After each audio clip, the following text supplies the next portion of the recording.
Hello, it's Friday, July the 23rd. My name's Mike, and this is the Cover for Let Property News Roundup of the week. It's sunny, a bit more cloud in the sky this morning, but it's been a very hot and sticky week here in Southend. Not too bad, but I think Basil and up the road got hit a lot worse than us with that weather on. I think it was Wednesday. I think there was some parts of Basil flooded and around that area, so that's so we got over that a little bit, but yeah, I think we had a bit of a run by thunder and then that was all it. So yeah, hope everyone's safe and didn't have too much of a problem with the bad weather.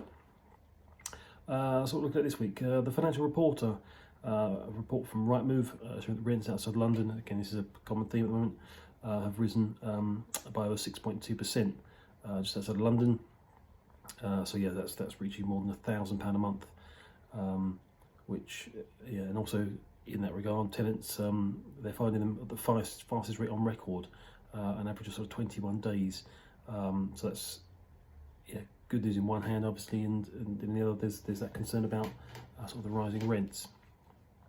Landlord Zone, report from the Ministry of Housing, Communities and Local Government, a how to rent guide. So the latest guidance and regulatory procedures from them. Obviously landlords do have a statutory requirement to provide tenants with the latest copy of of that guide, how to rent guide, when they begin and when they renew their tenancies. So like I said, it's a statutory requirement, so obviously very important. Also alongside that, obviously the valid EPC and gas safety certificates are also statutory requirements. Landlord Blog, buying a house on a flight path, which is a very interesting read. The pros and cons, or mostly cons. The report to say, article to say 183,000 aircraft have landed and taken off since 2019 at Stansted.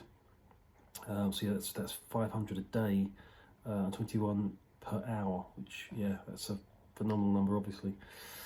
Landlord Today, having a look at tax webinars aimed at investors.